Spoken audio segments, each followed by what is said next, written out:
Welcome to U Talks, and my name is Mukesh Sharma. You are watching the episode number 13 of How to Perform Under Pressure. In the last episode number 12, we had Mr. I.V. Rao, the retired senior managing executive officer of Maruti Suzuki, talking about his experiences and how he managed the pressure. And in last 12 episodes, we have discussed in length a lot of ideas how to manage pressure, how to perform under pressure. And some of you have been writing to me offline on LinkedIn, on WhatsApp, on WeChat, and I'm very happy to see that you are using some of those pressure techniques like carrying a pressure tune or befriending the moment or downsizing the importance, even meditation. In fact, that is something also very important, and staying fit is also another part of managing your body dynamics to be performing well under the pressure. But apart from all those key 22 pressure solutions we talked about, now today we are going to talk about something very important, which is like more ingrained, that you have to create something which is more inherent, something which you should not be relying on just those 22 pressure management techniques, something which comes very naturally to you. So what are those? And this is the most important segment, is the COTE of Armor, which means C, confidence, O, optimism, T, tenacity, and enthusiasm. So today we are going to talk about confidence. And when we talk about confidence is important because this defines the base of how we perform under the pressure. So if you look at the way we are going to dissect confidence, is one that confidence is degree to which you believe you can influence an outcome. Now let's talk about that. The degree to which you believe you can influence an outcome shows that how you are feeling. What is your sureness of the feeling, a feeling of sureness about something. Let's take an example. If I go to management, or I go to any situation, or I'm performing somewhere that I need investment of $10 million to do something, and if I'm not confident, if I'm not showing my clarity of thought, if I'm not showing my energy, if I'm not showing the structure I'm able to see in the chaos, then the people who are going to bet on me, they will feel less confident.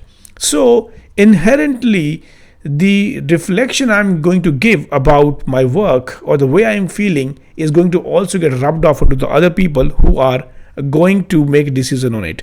So therefore, it says that the degree to which you can believe, you can influence an outcome matters the most.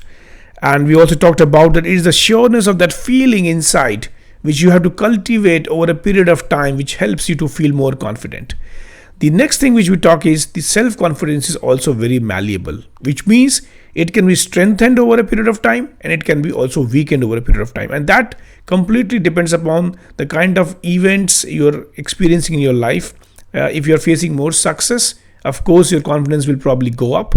And if you're facing a lot of failures, then probably it will even go down. So it's a lot of malleability in this self-confidence as a concept. And the next important thing which probably we should also talk is that self-confidence is not self-esteem. However, self-esteem, if you have a higher self-esteem, you're bound to do probably better in few areas, but that does not mean that your confidence will be high anyway, because some of the students in their early careers or early schooling days, they might have a high self-esteem, but if they don't work hard, if they don't get better grades, their confidence still goes down. So it is a little bit of a paradox that you might carry self-esteem, high self-esteem, but it may not correlate back to complete self-confidence. It's a little bit of a concept which we need to keep in mind. The next thing is that in corporate, employees and employers are working very hard to increase their productivity. And it says that if you have satisfied employees, then you can have a higher productivity. But I feel that if I'm productive on a day, when I work 14 hours or 16 hours a day, and when I sleep on the night, I feel more satisfied. So it is actually a reverse process which leads to satisfaction. So being productive of your own, monitoring your own self productivity on a daily basis and feeling satisfied out of it actually relates more to bringing more confidence. So carrying those confidence things and building that confidence will probably be more seen as an antidote to pressure. And that's what our next segment talks about, is that confidence acts as an antidote to the pressure. And what essentially happens is that if we are approaching a situation where we feel that we have to perform and you're feeling the pressure, which also is an early sign that it is now time to perform. So, for example, if you are working for a big project and you have a submission of the project after, let's say, 2 months, and you have this mental clock been framed that you have 60 days to go, 58 days to go, 55 days to go. So somewhere that pressure and the urgency starts building up, and that shows that you have, yeah, it is an early sign to, time to perform, and that is very important to recognize. Now, sometimes what happens is that we might face circumstances which might derail us, or which can bring a big jolt or big blast to our plans. Then what happens is that you have to slow things down. In those circumstances, you have to back yourself, because mostly events are events. It is what defines how we handle them by a response. So if you are in a very critical situation, and the way the book talks about, and the way I have learned from the other people, is actually you have to slow down the response. You have to give a little bit of a time of your own reaction, and if even the other people who are going to react on it. Of course, it's totally different than pressure situations in war, or probably pressure situations in high critical sports situations. But yes, sometimes it works. For example, if you're playing a cricket match, in that case, if you have gone for 4 fours continuously, then the captain slows down the thing. He will try to slow down the things by changing the field, or probably talking to the bowler, and a little bit trying to do a tactical changes. So it actually slowing down the things really helps instead of accelerating it, because confidence in action talks about it. The next point is that building confidence. Now, people talk that while it is good to talk about confidence, and we know that if we are confident, we'll do better in a pressure moment, but how do you build the confidence? There are different things you do, but posture changes your brain massively. And your high power and expensive poses, some people you would see that they're very timid. They will talk like this. Their body language will be so timid, and they will not be expressing themselves in a more solid fashion, or probably not be very, very confident in coming across in their communication.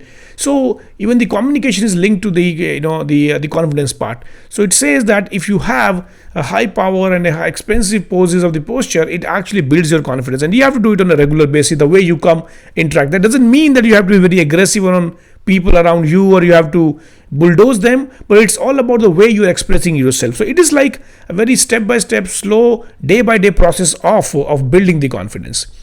Then we talk about the winner effect. How big or small or virtual, the next chances of your winning goes up if you are having those micro successes. And the important thing the book talks about is that neuroplasticity. Somewhere the micro successes changes the brain arrangement, and the brain rearranges itself in providing you inherent confidence, which allows you to perform better in the pressure situations.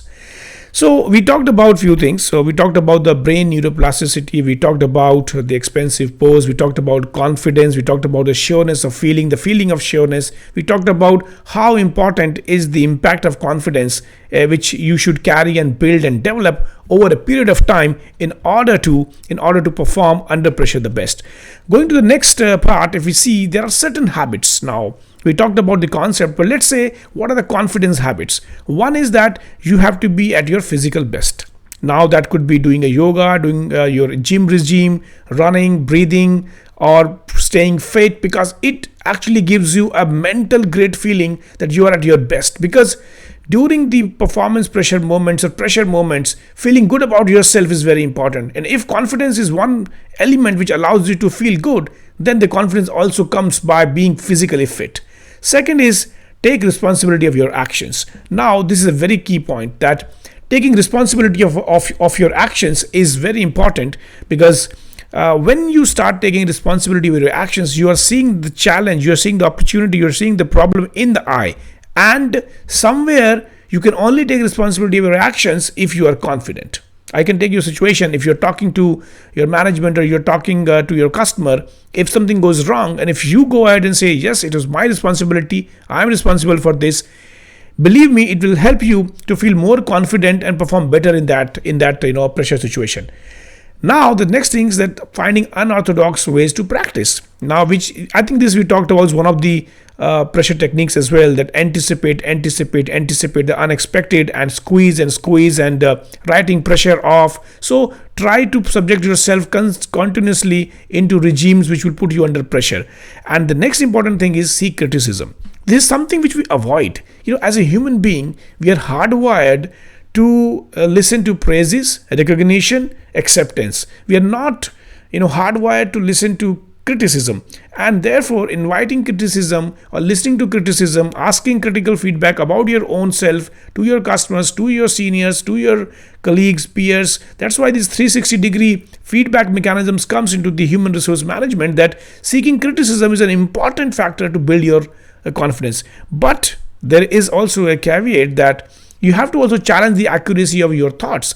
It should not become that if you're seeking criticism, you should not start, self-blaming yourself too much and going into that loop. So that's the most important thing that we have talked about, that there are certain confidence habits you have to build on and you have to work on consistently. So my key takeaways, which I take from the confidence part, is that yes, you should have an expensive pose. Your posture should be which should deliver the confidence. Second is take responsibility of your actions consistently.